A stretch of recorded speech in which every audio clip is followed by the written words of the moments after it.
好的，我们第二现场的结果已经出来了。他的这首歌呢，是藏区即将失传的一段优美的旋律。这首歌的歌曲传递了藏族人民对于大自然的敬仰。受这段旋律的启发，他也加入了自己独特的感悟。最终，到底会在今晚的舞台呈现一支什么样的作品呢？让我们来一起聆听《神山颂》。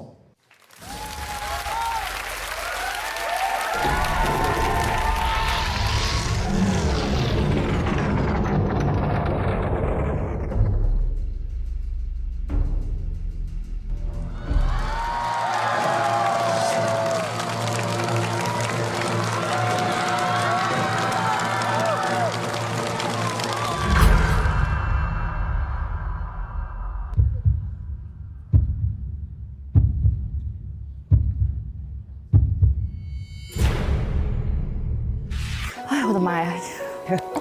刚刚有点紧张。我不会说一口特别纯粹的藏语，但是也不能阻挡我一颗热爱家乡的心。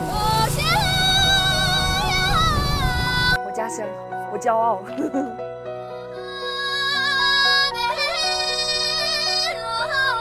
换回了我很多儿时的记忆。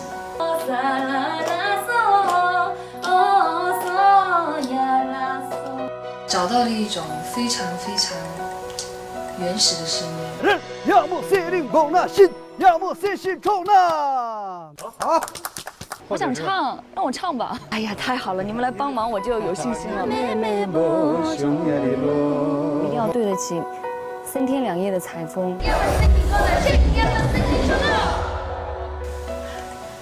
怎样？就是满意，开心。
展现了最本真的自我。听得很舒服，听得很好听。有点大，我有点爆表。那我们到现场怎么样？好嗨，好。好的，感谢阿兰。